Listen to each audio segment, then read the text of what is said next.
Imagine working 20 hours a day, carrying luggage, shining shoes, and being called George instead of your own name. For decades, black men endured this life as Pullman porters. Yet, from this grueling job emerged a generation of leaders who helped transform America. From A. Philip Randolph to Malcolm X, from E.D. Nixon to Thurgood Marshall and Gordon Parks, the Pullman porters weren't just workers, they were organizers, visionaries, and artists. Their union, the Brotherhood of Sleeping Car Porters, founded in August 1925, became the first black-led labor union in U.S. history, and it reshaped both labor rights and civil rights. This is their story. Hi, you're in class with Dr. T. In 1862, George Pullman introduced his deluxe sleeping cars, rolling hotels on rails. For passengers, it was elegance. For porters, it was servitude.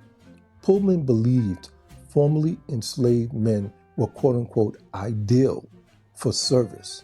They made the beds, carried bags, shined shoes, and catered to wealthy passengers' every need. They were paid around $72 a month, plus tips, while white conductors earned more than double, with benefits and pensions.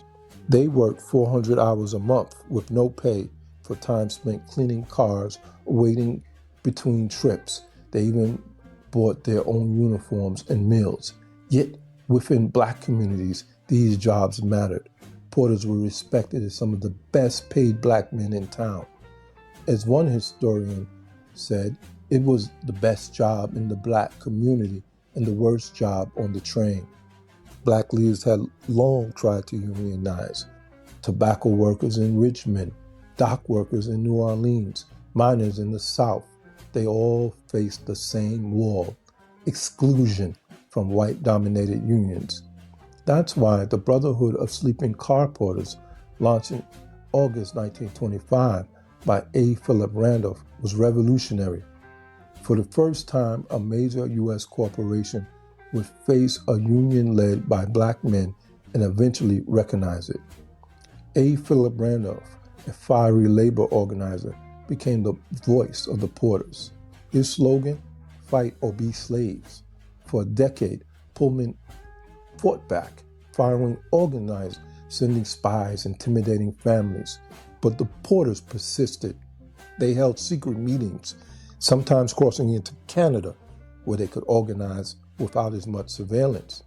Finally, in 1937, after years of struggle and the threat of a nationwide strike, the Brotherhood won higher wages, a shorter work month, and most importantly, dignity.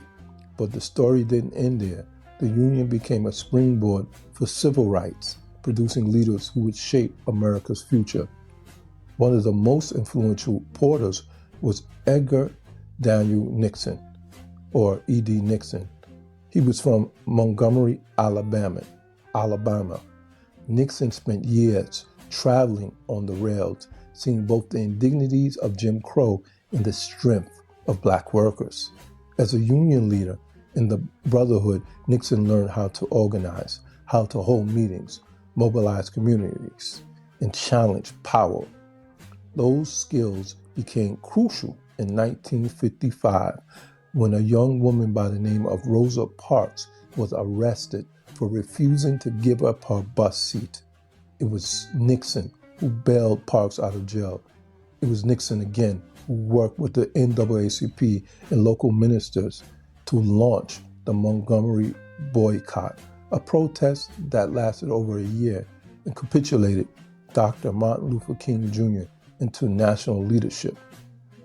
But without Nixon's years as a Pullman porter and union organizer, the boycott might never have taken off. A young Malcolm Little, before he became known as Malcolm X, worked as a Pullman porter on trains running between Boston and New York. For a teenager from a poor background, the job offered both opportunity and contradiction. On the rails, Malcolm saw firsthand the wealth and comfort of white passengers, while he and other black porters remained invisible, called Boy or George. The contrast between luxury and servitude left an impression. Later, as Malcolm X, he would challenge not just racial inequality, but the entire system of exploitation he had glimpsed from those train aisles. Though not a porter himself, his father was one. I'm talking about Thurgood Marshall, who became the future Supreme Court Justice, grew up surrounded by the world of the Brotherhood. Porters were central in the black communities. They read newspapers from across the country, carried new ideas, and spread word of injustice and resistance. Marshall drew inspiration from these men who demanded dignity. As a lawyer for the NAACP, he fought and won the case of Brown versus Board of Education, 1954, dismantling legal segregation in public schools. In a real sense, the porters were not just workers, they were carriers of information, shaping the minds of future leaders like Marshall.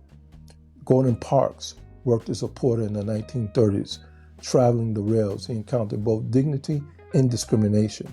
He also encountered art, seeing the world through different landscapes and faces. With his porter's wage, Parks bought his first camera.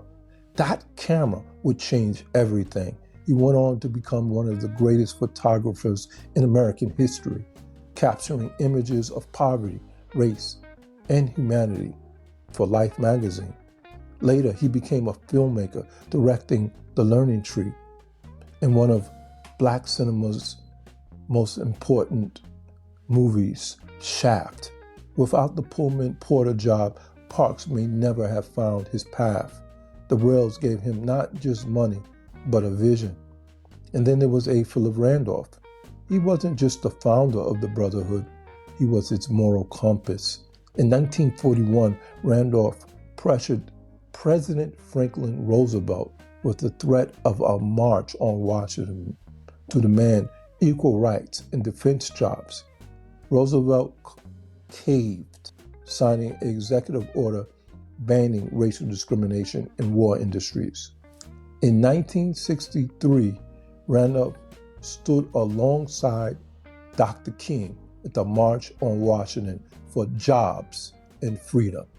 His lifelong belief was simple: civil rights and labor rights were inseparable. Randolph proved that black workers could not only fight for their own dignity, but lead the nation towards justice. Let's take a final moment to honor the Pullman legacy. E.D. Nixon, the porter who turned union skills into the Montgomery bus boycott.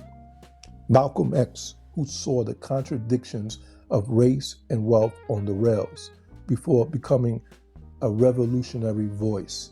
Thurgood Marshall, who drew on the dignity of the porters to fight Jim Crow in the courts.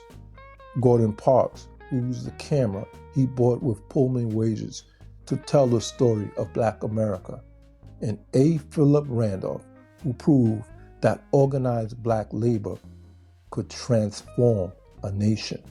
Together, they remind us the fight for dignity in the workplace became the fight for equality in America. The Pullman porters turned a job of servitude into a platform for justice and dignity. They carried more than luggage. They carried the seeds of a movement that reshaped history. If you found this history powerful, don't forget to like, share, and subscribe to my channel. And I want to hear from you. Which Pullman legacy speaks most to you? Nixon's organizing, Malcolm's fire, Marshall's justice, Parks' art, or Randolph's leadership? Drop your thoughts in the comment. I'll be reading and responding.